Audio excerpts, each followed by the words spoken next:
People often ask which journals coat best with watercolour. In this video, I test 8 different journals with coated and uncoated dot grid paper ranging from 120 GSM to 170 GSM, in addition to a 160 GSM watercolour dot grid journal, so we can find out. I'm Ruby from the Useful Journal. Like and subscribe to get more answers to your journaling questions. To test each journal for how well the paper copes with watercolour, I created 2 circles. The first circle simulated a wet on wet technique where I laid down a layer of water on the circle, waited 10 seconds and then laid down a layer of watercolour paint. The second circle simulated a dry watercolour technique, so I laid the paint straight down onto the circle without adding any water first. We're looking for 3 key results. The first is how the paint sits on the page. The second is whether the watercolour paint shows through to the back of the page. And the third is whether the page buckles. So let's start our test with the 120 GSM Nuna journal. The journal has uncoated paper, and I'm not sure for Brand Book's reason for using uncoated, but they have a very strong environmental focus, and coating is basically a version of plastic, so maybe that influenced their decision. Note that coated journal paper is still recyclable because the proportion of plastics is low enough that it doesn't cause a problem in the recycling process. The uncoated paper in the Nuna journal is rougher to touch than, say, a Leuchtturm 1917 coated paper. It is more porous and water will soak in and through the paper quickly, especially when it is only 120 GSM. I see the same results on my Jumping Fox journal and my Clever Fox journal because both of those have uncoated paper as well. You will see that the water doesn't sit on the surface of the paper, which is noticeable in the dry test circle. We can see that the water has soaked through to the back of the page. With a darker colour of paint, this might have become more obvious. The benefit of the uncoated paper is that once dry, you can see the colour is evenly spread. In this case, the colour hasn't travelled through to the back, but it would be very easy to add too much water and end up with problems.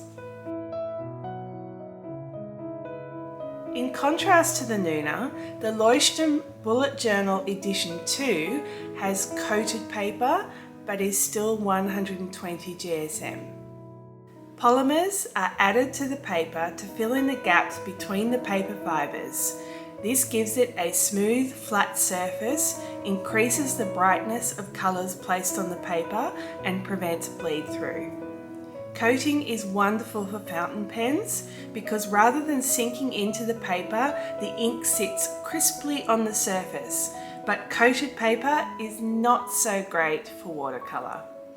What we see with the Leuchtturm paper is that the water sits on the surface and doesn't soak in evenly.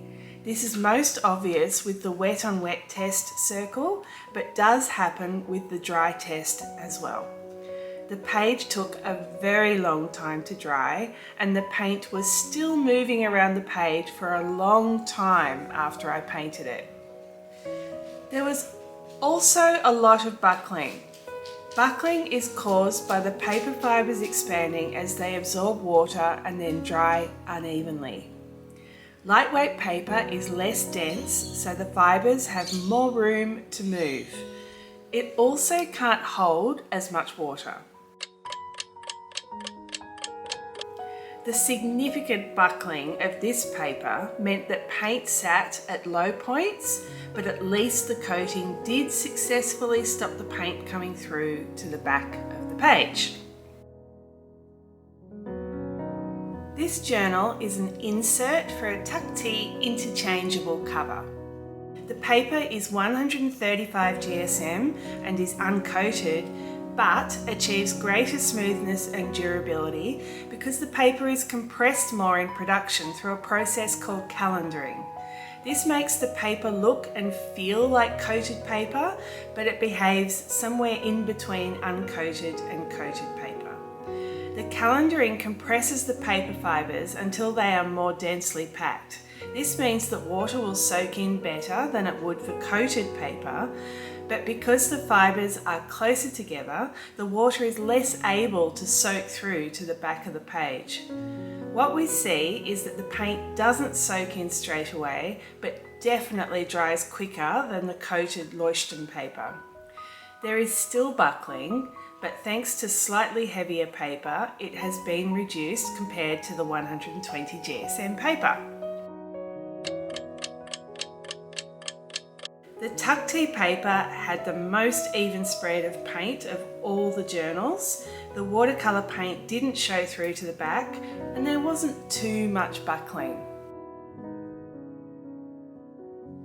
I've tested 3 different 160 GSM dot grid journals, mainly because they are very popular for bullet journaling and people often buy this weighted paper so that they can use heavier inks and watercolours.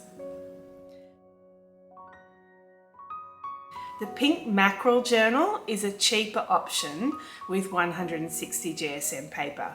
I use it as my swatch journal, but also sometimes test ideas in there. This journal has coated paper, which was probably chosen to increase the brightness and smoothness of the paper, but not all coatings for papers are created equal. In this journal, where the results are not equal to the more expensive journals, this is either due to the type or amount of coating, or more likely when it was added in the production process. When you use a lot of water, the paint soaks through to the back of the page, leaving a colour mark and damaging the surface of the back of the page, making it rougher to touch and reacting differently to inks. While the coating did little to save this paper, the journal does have one advantage due to the heavier weight of paper, which was much less buckling of the page.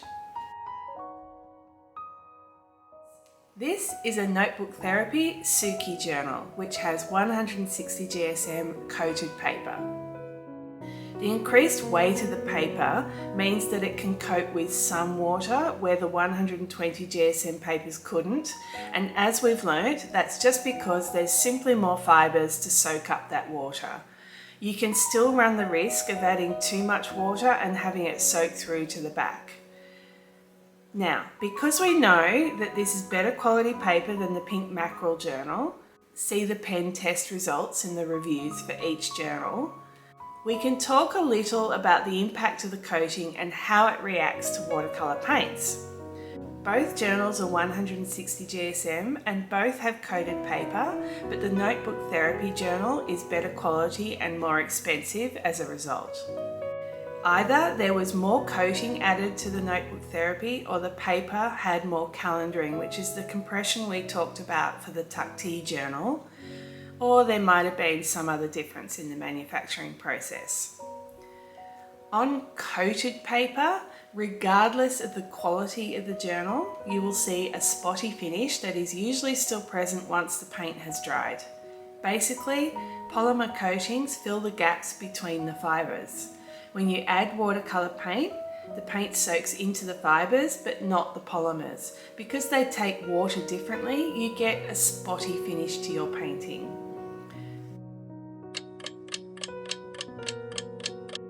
You can see this on the wet on wet circle and also in the pink Mackerel where I did some test painting.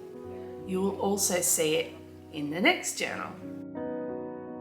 The Archer and Olive journal is also 160 GSM with coated paper and had very similar results in this test to the Notebook Therapy journal, which was expected as their quality is very similar. Once again, you will see a spotty finish on the wet on wet technique due to the coated paper. Another issue we see with watercolour on coated papers is pilling of the surface of the paper. When you use water and you might go over an area of the painting multiple times, it would break down the surface of the paper. This can also happen with water-based markers used repetitively on the same spot. This is actually the coating breaking down and can be reflective of the quality of the coating. I've noticed in my new Archer and Olive that there wasn't as much pilling where I had gone over it several times as there had been in my old Archer and Olive journal, which I purchased in 2020.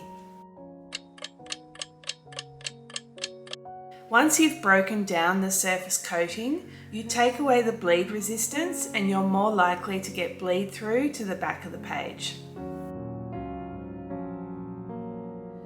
Sadly, this Mindful Giraffe journal is no longer available. I've included it because it's 170 GSM and I wanted to see if that would impact results. The main thing achieved with the heavier paper is less buckling of the page. Remember, the heavier paper has more fibres to soak up the water. Have a look at this image from research by Zibeng Zhong. You can see how the paper gets denser as it gets heavier, giving the fibres less room to move, stretch and expand, and so essentially resulting in paper that has more strength and rigidity that won't buckle as easily with water.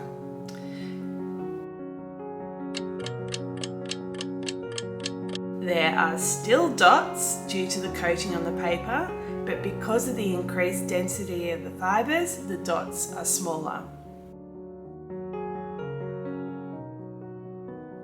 In recent years, due to the number of bullet journalists that wanted to paint in their bullet journals, a number of companies have released watercolour dot grid journals with 160 GSM paper. Prosia is one, and another is Reverie. While the paper is much lighter than most would use for traditional watercolour painting, it is a compromise that tries to achieve the best of both worlds for painting and journaling. The paper has much more texture than in normal dot grid journals. The textured paper can be a bit hard on your felt tip pens like Pigma Microns or Tombow dual brush pens. And because the paper is uncoated, it's also not great for fountain pens because that ink will just soak into that paper and feather.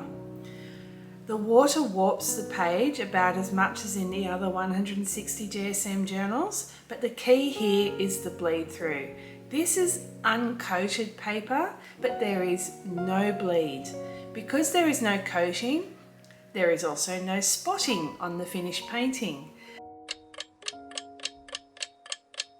So overall, you get a much better result for your painting and the condition of your journal.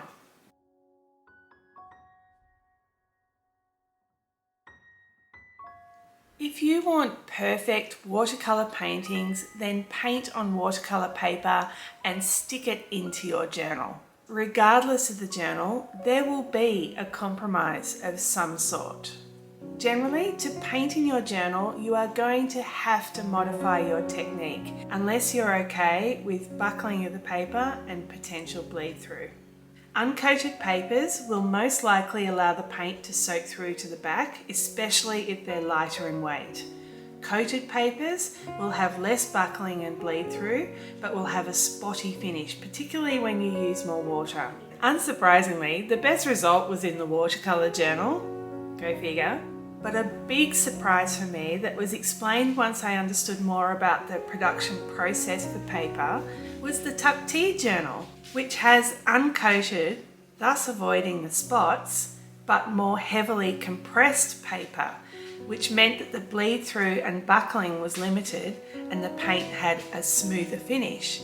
Remember that the paper in this journal was only 135 GSM. Thank you so much for listening, and I hope you've learnt something about the paper in your journals and how they're going to react to watercolours. Please subscribe to my channel, like this video, and maybe watch a few more. See ya!